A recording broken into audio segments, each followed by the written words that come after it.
And so you got five exercises, and then the other part of this 5x5 is in your workout setups, it would be 5 sets of 5 reps each of those exercises. And then they don't all get done on the same day. And there's a lot of ways people have programmed this 5x5 routine into their particular programming. In some cases, that's all they do. They just do the 5 exercises through the 5 reps, 5 sets each, or 5 sets, 5 reps each over the course of a week. And sometimes it's broken down into like 1 day on, 1 day off, 1 day on, 2 days off. So it'd be like a Monday, Wednesday, Friday type of workout split. And you do a combination of these on those days. And you are going to hit each thing at least twice in those 3 days. That meaning each lift in those different combinations. And an example might be like you do like a squat, a bent over row, and a overhead press on one day. That's Monday. And then you come back and you do your deadlift and bench press on another day. And then you come back, you're going to hit your squat again. You're going to hit your overhead press and your bench or your row again. And then so you hit the next week. So inside a 1 week time frame, if we looked at it as a 7-day week, you're hitting everything at least 2 times. Now people are going, wait, but you didn't deadlift twice. Yeah, but I'm going to come back to it on Monday and I just did it on Wednesday. So that's kind of the general overview. Yeah, so your Wednesday exercise, the following week, it gets done twice. Correct. Yeah, so you're going to see a lot of different combinations. You see people that sort of take credit for it, and you're going to see people that have written entire books or manuals on it, and they're all very smart. And a lot of people had a lot of success with 5x5 routines. I mean, but there's some. Have you guys ever implemented this into your own programs? Oh yeah, absolutely. Like when? And what kind of results did you see? So for me, when I first started, it was all about physique, right? So I was doing a lot of bodybuilding, a lot of high rep stuff, and I just burnt myself out on intensity principles, doing a lot of like drop sets, supersets, not giving myself enough rest, not eating enough, right? Gains. Yeah, just literally pre-workout and fucking pump. And a lot of just get after it, right? Yeah, like that's exactly. I'm trying to get huge. So blew my hormones out and, just kind of hit a wall. So I went in and just kind of did some research, started a 5x5 to help build my hormones back and kind of just reset my body. And just learning how to, do a deadlift where your whole body needs to be rigid and I need to be aware of my whole body instead of like trying to contract my bicep 20 times to, I want to increase the size of it, right? So just kind of a different focus and just seeing actually how much growth I had just changing out of the program that I was doing. The high volume program. Yeah, it was amazing to me just to see the change in the modality and see what my body did and being able to be like, okay, well, I can now use these different modalities and programs to change my body and shape it the way that I want to see fit, right? And so for the 5x5, we're talking about building max strength, right? 80% and above, right? Yeah, I mean, so that's a really good point that we didn't mention, and that if you're only doing five sets of 5 reps, if you expect to get some kind of change like in that lower rep scheme, then the intensity needs to be higher. So we're going to be working up towards that 85% or higher. We're right around that 85% because I ain't getting 5 reps with 95% of my, say, 1 rep max. And obviously goals are important. So if I'm working to get like max 1 rep bench press, 5x5 routines can really help me get there, but I need to manage my loads appropriately, absolutely. Right? And then, but that's not important. I'm just trying to get as strong as I can, period. Let's just go relative strength across the board. It also works for that too. So again, intensity versus volume, and a lot of people don't figure that out kind of ever. Yeah. But when people kind of find that balance for them and what works really well, I can tell you what, I figured it out at one point. I was like, damn, I can actually do less and get way more. And I think that's what you're saying, right? Yeah, yeah. And also being, the bodybuilders, they want to look dense and big and lean. And they don't understand that with the high repetition, you're getting what's called sarcoplastic hypertrophy, right? It's more of the cell swelling, right? It's a fluid retention, right? So it's fugazi, right? It's going to be gone soon, right? It's just holding at the time, in the moment. What we want to do is build muscle fiber, right? And so it's kind of a different route where now I just came out of, let's say, a show and, leading up to the show is more of a high rep. I'm trying to volumize. Coming out of that, I want to now increase my load, right? I want to lift heavier weight. I want to reset myself. So when I come back to these hypertrophy phases, I'm able to lift more, right? My 1 rep max is now higher, right? I'm able to add more tension and load to said muscles so I can get them bigger. Yeah, so there's 2 things that are really going on there. One is just the whole recovery process, right? You're recovering metabolically, you're recovering neuromuscularly. Hormonally. Yeah, hormonally. So go back to like the metabolic process, and I'm going to include it in there. And the second thing you're doing is you're remodeling tissue because you've been training so different. You know, going into the end of that show, you're usually working at a caloric deficit or right at the, you know, like right at the fringes of being on a caloric deficit, depending on how you plan and how well you're doing. So you're remodeling tissue, but you're also recovering. And so the remodeling tissue piece, you have to stimulate that, right? There's ways to do that. I think what I'm about to hear you say is how backing off in terms of with the volume and getting into a little bit more intensity helps you maybe correct the hormonal balance and what your body was doing metabolically. Yeah, exactly. Because we're so depleted.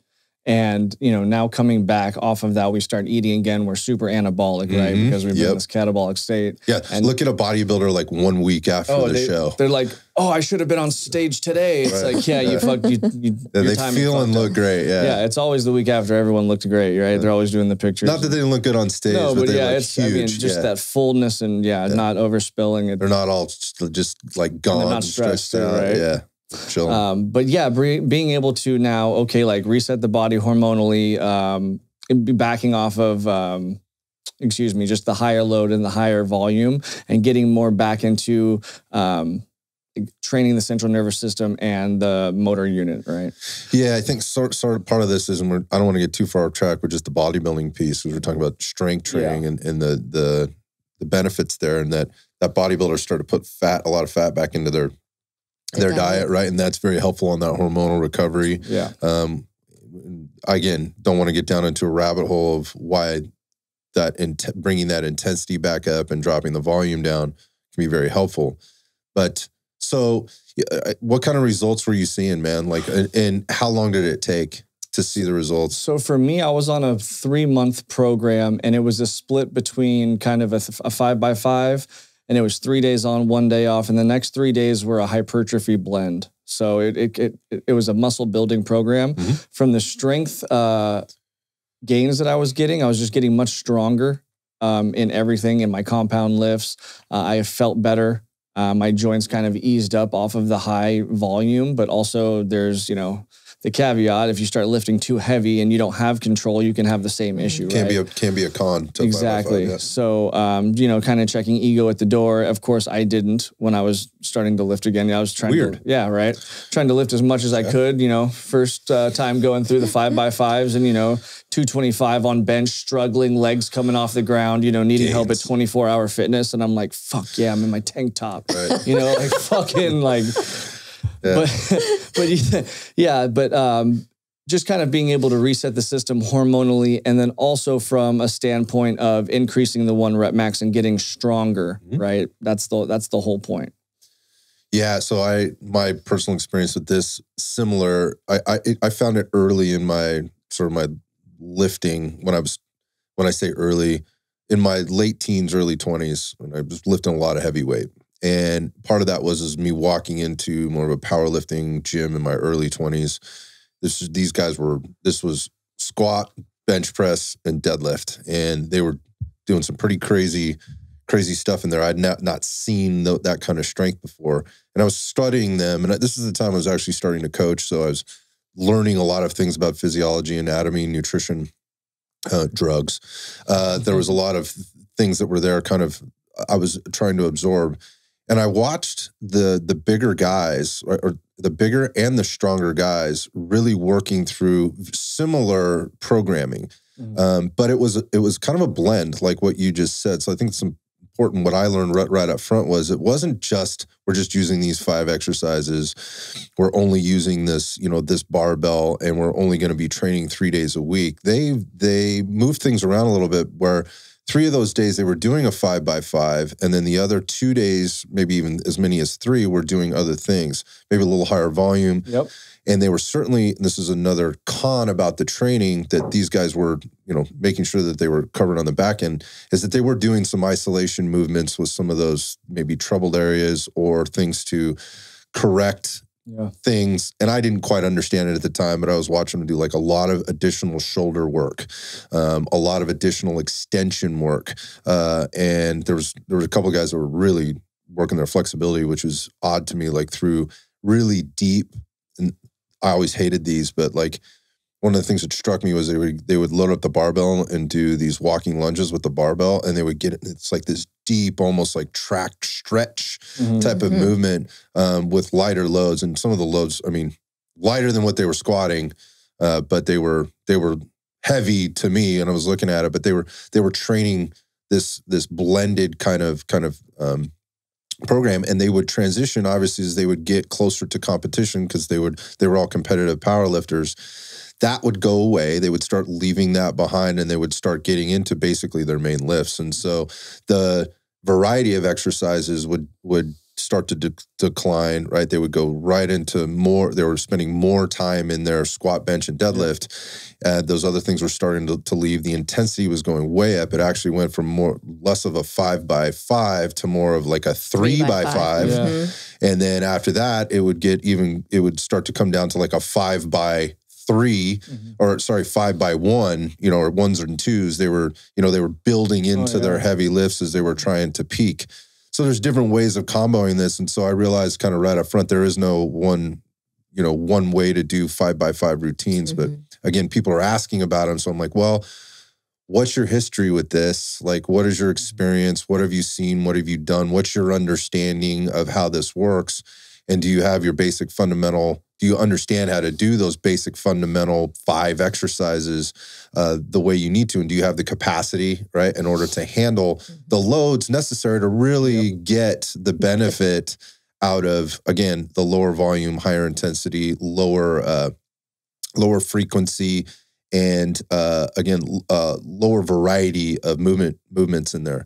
So that was kind of my intro to it. I adopted that. That same type of programming where, like when I was going through a strength phase, I would lot of heavy.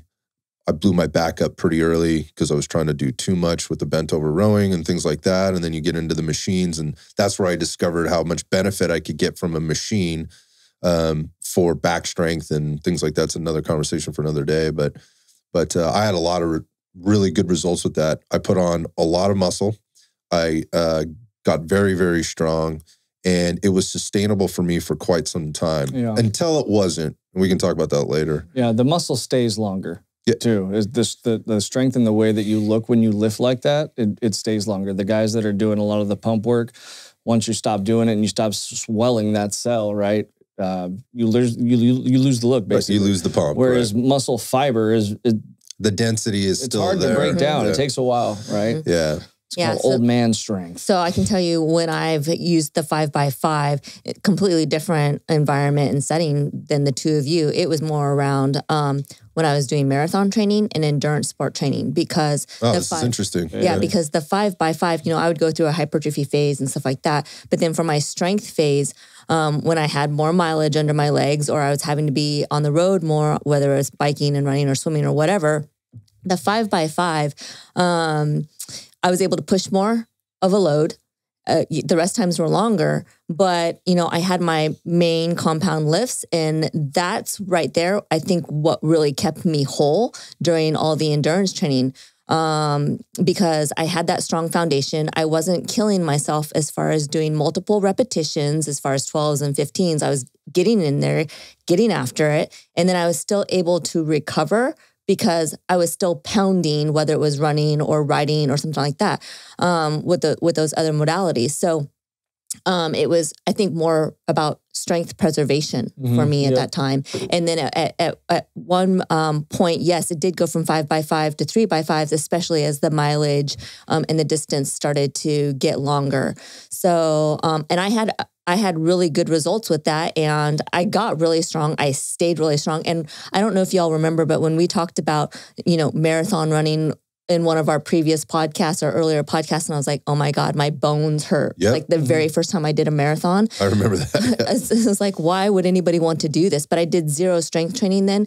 And then I learned strength training with the endurance training. I remember that next marathon I did, I was like, yes. Oh my God, my body feels so good. Like I was able to walk. I was able to walk the next day and function. So there's something really to be said as far as implementing your strength training and utilizing the 5x5, at least for me it was. Yeah, and that's actually really important to show because, she's obviously wasn't lifting at 80%, right. But still using the same compound pattern. We're going to stick at a lower rep range to keep tension on the muscle, right? And keep that motor pattern set, right? With load, and then just keeping the maintenance of that tissue and that muscle with the components, with the properties that it should have, right? And that's why you were able to do so much better, right? The bone and all of that so much stronger. I don't know about the 80%. I'd have to go back and look at the numbers and stuff like that. But I know every time I went into the gym, it was brutal. It was out there working, and the intensity that I had to bring to do it,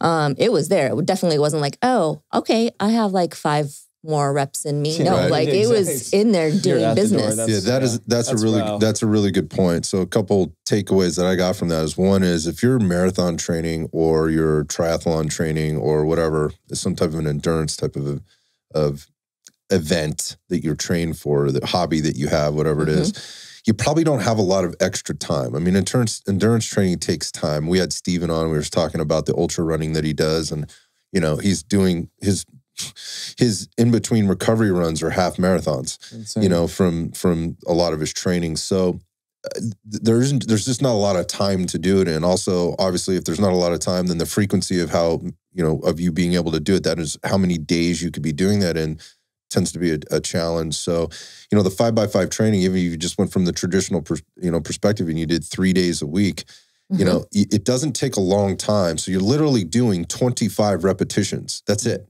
Yeah. You're doing but you have to do a rest period. You do need a rest period, but if I was doing, let's say, a workout where I was doing 3 of these main lifts in one day, that would only be 75 repetitions, right? So that's, from a total volume perspective, that might seem really high to some power lifters or whatever, but the reality of it is it ends up being a workout that's very manageable. And you could, again, go to like a 3x5 rather than a 5x5 and manage that even more if you're finding, hey, I don't have time for this, or I don't have enough recovery. In a 5x5, when we're looking at recovery systems or energy systems, recovery time in there, it needs to be at least 90 seconds, right? So when we start we start to look at, your energy systems work, the creatine phosphate system, your anaerobic system, recovery systems, those you're going to need a minimum of 90 seconds to recover. So if you're one of those people that likes to move fast through a workout, 5x5's not going to be the best thing for you. You're going to have to really practice some patience. The other thing you got to work harder. That's what I was. The other part I was taking away is in order to make this really effective, the intention, with that intensity has to be there. I mean, you have to really want to get in there and get after it. Otherwise, this doesn't make a lot of sense. No, I totally agree. If you're going to just being able to put a lot of weight on the bar, you have to have a lot of intent. You have to know your form, right? Where the form breaks down, where your range of motion is for this kind of weight, right? It's not a novice thing to jump into, but it's extremely important for a novice to learn these main lifts, regardless of what percentage they're at. Like I could start someone at 50% and teach them all of this and teach them how to maintain internal tension and create tension and force, which is going to help them apply force down the road, whichever way they want to go, right? Where instead of you don't understand how to do this or any of these lifts or move this way, you're probably not a strong person, right? And I think that it's very important to know that it doesn't have to be at maximal level to do these things, but we do need to have intent because it's form driven, right? Yeah, that's a really good point. So for the beginner, like some people might go, well, they shouldn't be working at those kind of intensity levels. Whatever. You're right. They probably shouldn't, not right out of the gate, but their intensity relative to your intensity is totally different. Exactly. The intensity, individuality. Yes, that's the individuality principle, right? Yeah. We've talked about this plenty of times on the show, but Yes. So it might be a really great place for somebody that really doesn't have a high level of capacity or conditioning to really get good at doing the basic lifts and learn those, start to work through those ranges of motion and figure out like where their weak points are and whatever. So think about this. So your traditional program is like what, as you start out, as a beginner, is probably somewhere, you're probably working in like 10 to 15 rep ranges, Sure. right? And so if you're just starting and I took you through a workout, this is like your first day in the gym. This would be like, pull that thing away from your face a little bit, dude. Yeah, dude. Get them right on top of that. Bro, it's just fucking, I don't know how to use this thing. It's fucking ridiculous. So so if you're brand new, so think about this, brand new, you're coming into the gym, you haven't worked out in a long time, if ever. If I take you through a workout that gives you, let's say 3 sets of 15 squats, Annihilated. you're fucking annihilated. Yeah, you're going to be debilitated. Yeah. You are done. And again, that could be anything from body weight to a few extra pounds of external load, right? So that's going to be like, again, that's 45 repetitions, 3 sets, 15 reps. So I'm probably on your first day in, I might do three sets. It might only be 2, and I'm probably keeping you closer to around 10 or 12, maybe as many as 15, depending on what we're seeing happening and, the person's ability, training age. Again, we already said this is going to be somebody that's like maybe absolutely novice, but maybe they are active. They're just novice to the gym. They like to ride a bike, or they get out and they hike, or they're a runner or something like that. They're a little bit more athletic and they have some level of metabolic conditioning underneath them. The point of this is if I did that 2 sets of 15, that's going to give me 30 reps, right? But I'm doing them all in succession. I'm getting that constant. I'm starting at rep 1, I'm going all the way to 15 without stopping. If I was going to take you through 3 sets of 10, that's 30 reps, right? You might not have the overall conditioning or capacity from maybe a stability perspective in order to handle 10 repetitions of squats without breaking down somewhere else. Legs are strong enough, glutes are strong enough, hamstrings are strong enough, but your trunk isn't. Exactly. Or, you don't have the mobility in your thoracic spine in order to maintain that posture and strength for that amount of time. So things might start to break down. So 5 sets of 5 repetitions is a really great way to get 25 total repetitions in, right? Which is right in that wheelhouse of what we were just talking about, and gives that person plenty of reps. It gives them a stimulus. It also doesn't stimulate them for so long that metabolically during that particular set, they're breaking down. The heart rate goes through the roof. They're starting to feel, all of a sudden they get, a little lightheaded or what have you. All the things that can happen if you pushed it a little too far. That there manages the intensity alongside the volume. So it's not that a beginner can't do this. And the dial just needs to be turned slow, right? Like a lot of people want to jump up in weight super quick just because they intensity can. But even like let's say 50 to 75 pounds, they jump up in that's a lot of volume. It's a huge percentage. Yeah. And you can slowly pull back and do that for a longer period of time instead of jumping up there right to close to, your 1 rep max and your form breaking down, where you're going to get close to injury, where you can have all of this room for growth with volume, where people kind of ego lift and want to jump right to it. That's the con. Yeah. Focus on good form, good reps. You have a couple left in the tank. You're not, maybe at the end of your program where you're trying to get stronger. That's where you're going to okay, I'm going to go all out on, this last week on last set. But, focusing on good form and having good intention and, fucking brain fart. So I like it for beginners for the reasons we've already stated. I also like it for beginners, going back to what you were saying, CeCe, about understanding where your loads need to be in order to get the most out of this. Yeah. Because again, that's important. We need to be working at a certain percentage, and it's going to be above 80%, right? In order to get to reap the rewards of max strength, that programming, right? You're going to build muscle while you're doing that. Again, the more advanced your training age is, maybe the less muscle you build. It's certainly the gains and the increases in weight. So when I say gains, that would be muscular gains, right? So fiber size and volume gains, but also strength gains as is being tracked or recorded.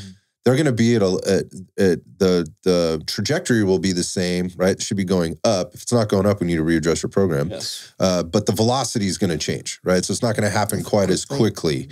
And so, but during that time, we can be getting real familiar with how much weight should we be lifting, right? And what really is my, again, not my 1 rep max, but what is my 5x5 percentages and loads that I need to be using. This becomes really important as you get further down the line, because even if you're a very advanced lifter and you're trying to get this use this 5x5 in your program, you don't just jump in and do, your first set of 5 at 85% of your max, right? Whatever that is, whether it's 3 reps or 1 rep or whatever. That has to be managed. So there are several sets that get done as we'll call them build sets as we get into that. So there actually is more volume, for sure, right, in the program than just the 5x5. And I think that's an important thing to note. It's not just I just show up and throw the weight on the bar and go. Anybody listening to this would be like, yeah, that sounds ridiculous. So there is some volume that goes into building up to this, and knowing, right, where should you start with your 5x5. Yep. And the important thing about the 5x5 is you need to be able to complete all 5 sets with all 5 repetitions. That is the goal, right? So that you're getting that volume. Otherwise, because if you get to set number 4 and you're only getting 3, and then you get to set number, 5 or 4 and you're getting like 3 reps, and then you're getting to set number 5 and you're only getting 1 rep, that's too much. Yep. The intensity is too high. Especially depending on the week before. If you had more volume last week and then you just came in and So it does require a certain level as you get up there and you're really at a more advanced level. If you're not tracking, right, and you're gotta not, track. You have to be recording. You have to know what's going on so that you're getting the benefit out of it. Certainly, you can go in and do whatever the fuck you want, right?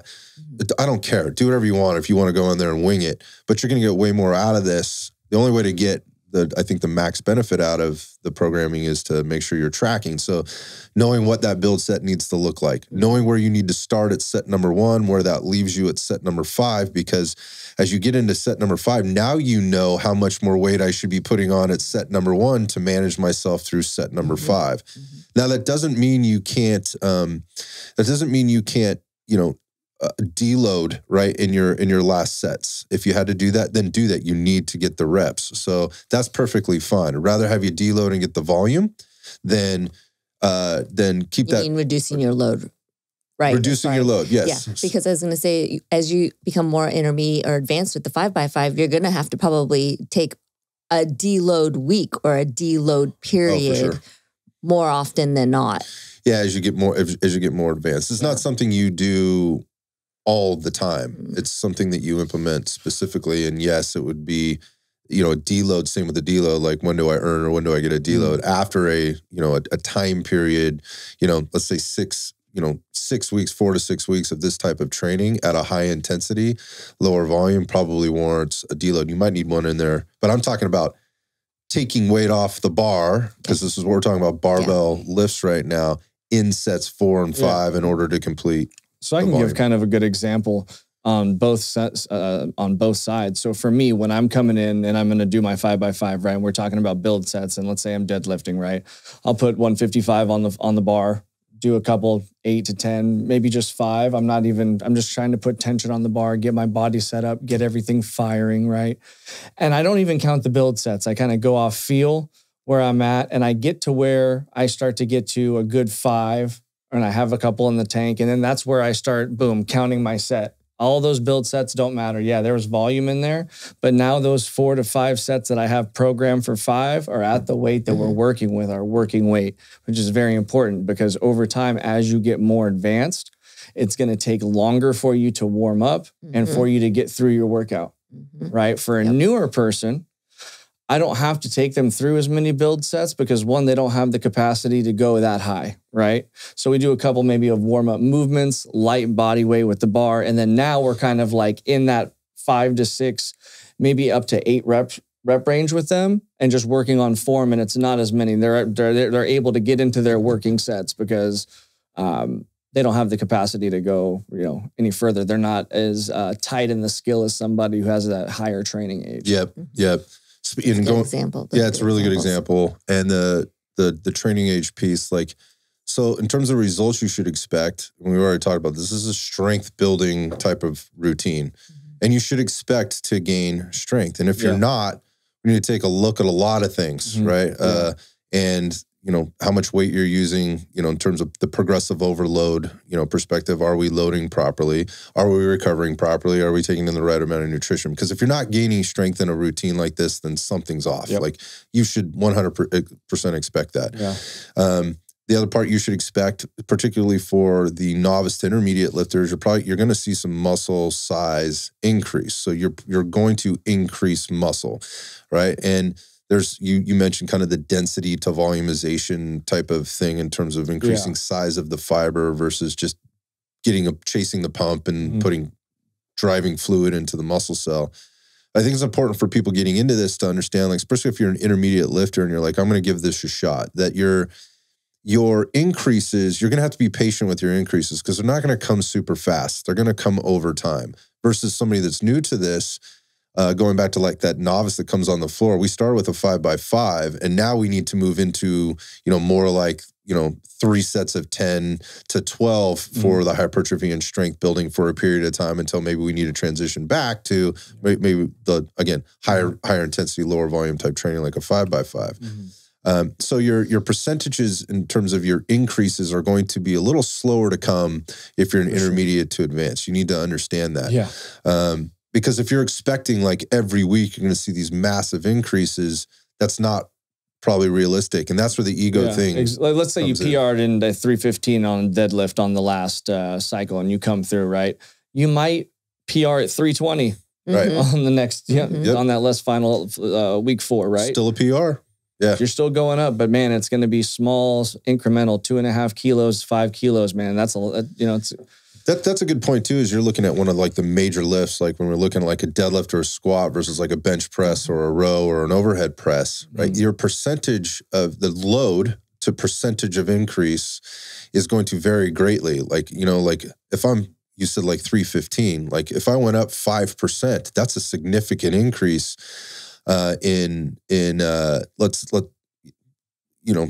That's a big increase in a particular lift, right? In a short period of time. But my bench press isn't going to be, if I'm deadlifting 315, I shouldn't be bench pressing that much. Like, it's going to be significantly lower if I'm really on a strength program. So let's say it's closer to like 150 pounds. Like a 5% increase there is going to be with much less weight.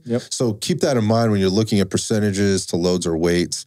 You know, like be prepared, like your increases in quote unquote gains, whether it be strength or muscle size, is going to be relative to your training age and to a lot of other factors we talk about on this show all the time. But I think that's something for people, like, this is not, you're not going to become a professional overnight, you know, using professional powerlifter overnight using 5x5s. I think that's something to keep in mind if you're entering into the stage.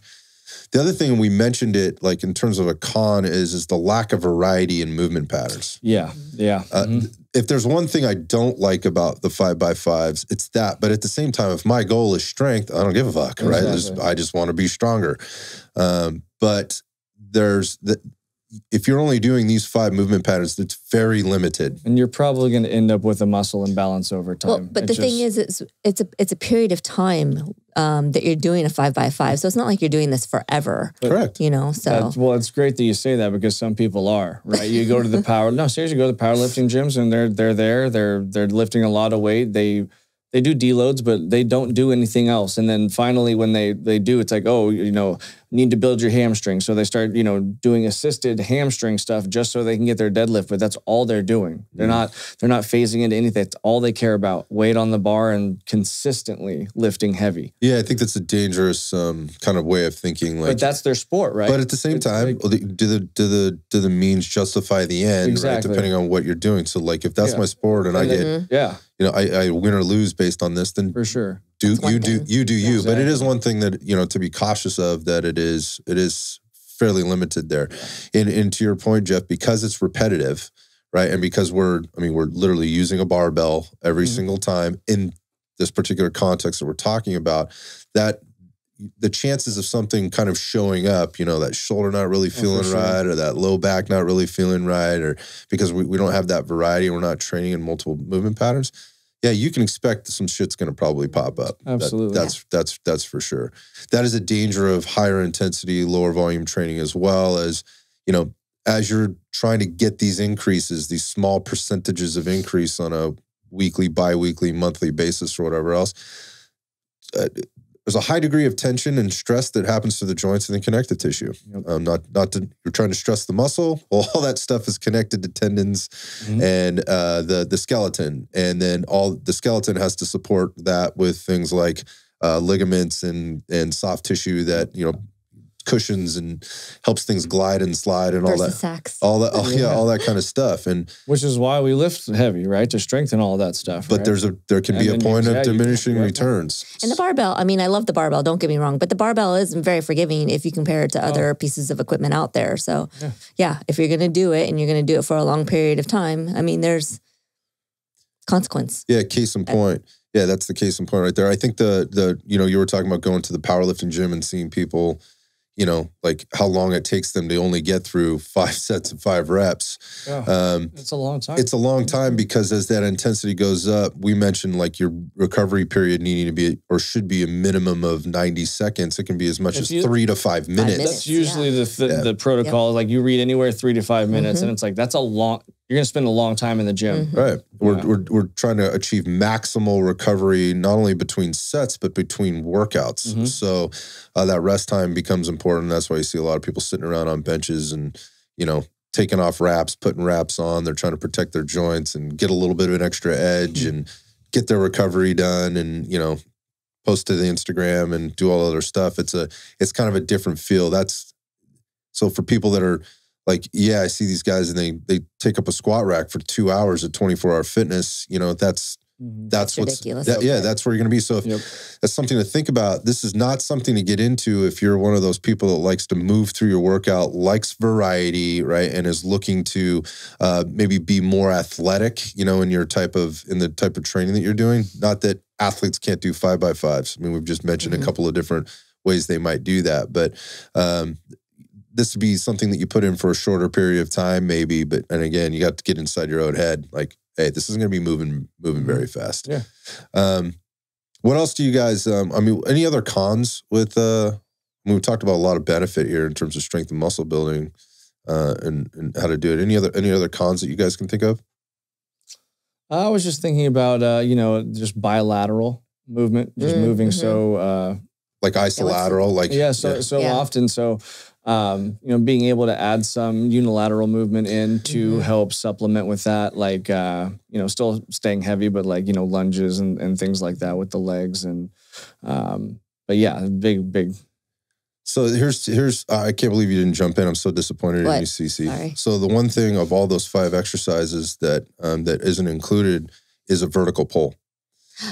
And so we are leaving a massive movement pattern out of the equation if we're not doing things like pull-ups or pull-downs. Sure. So think of overhead pulling, that being the vertical pull. So important for shoulder health. Also just maximal size and strength. You're never going to meet a bodybuilder that stepped on stage that doesn't do a shit ton of pull-downs or pull-ups, right? Or didn't start with pull-ups. Those start to leave the program later on. Yeah.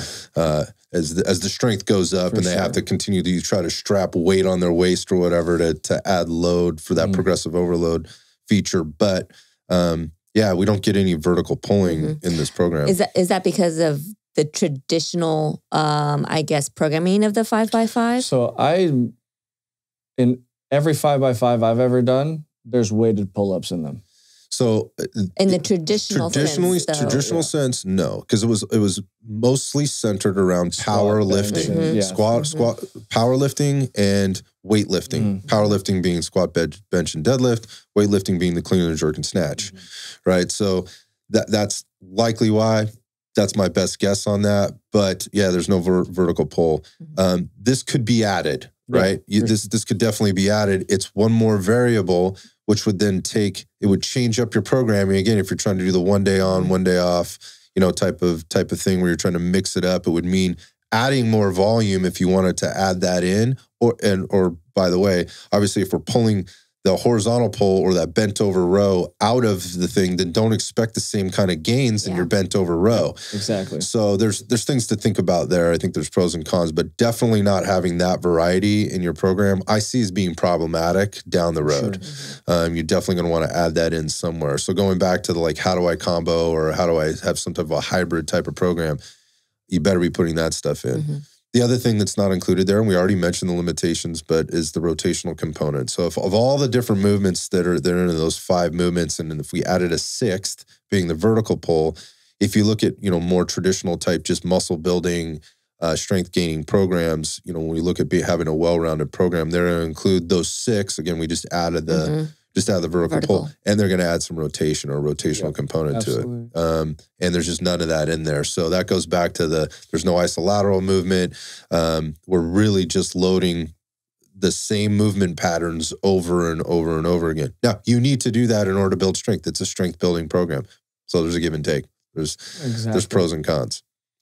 Anything else that you guys can think of? I'm so disappointed still in you, CeCe. I'm sitting here thinking about so why didn't they put the vertical pull in there? And I mean, I have some speculation as far as why that probably is the case. Let's hear it. But, you're talking about power lifting. And so we're talking about power lifting and the positions that you have to be in for deadlifting and for, back squatting and stuff like that. So I'm thinking that, your arms aren't ever vertical.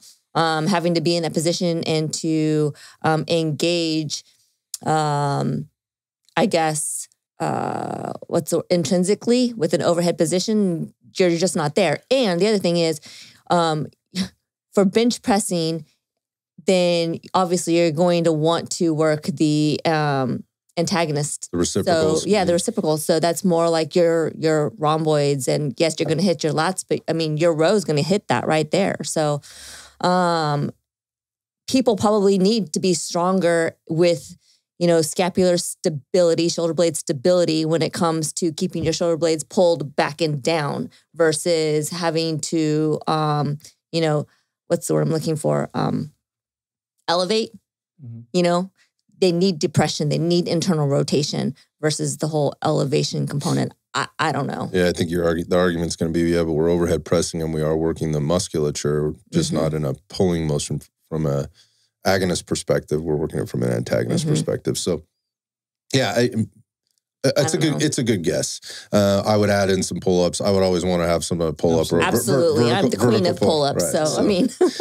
So a couple things to take away here beyond that is for people that are looking to put this into their program, look, getting stronger doesn't necessarily mean more size, all right? It's going to depend on your training age. It's going to depend on where you're coming from and how you're applying the concepts. Certainly intensity is important. Your recovery being a major one. Are you recovering? The other thing to think about, and this goes back to where Jeff kind of started the conversation and trying to kind of unfuck himself from the type of training he was doing, is these compound lifts. This will force you to do your compound lifts and will force you to get better at them probably at some level.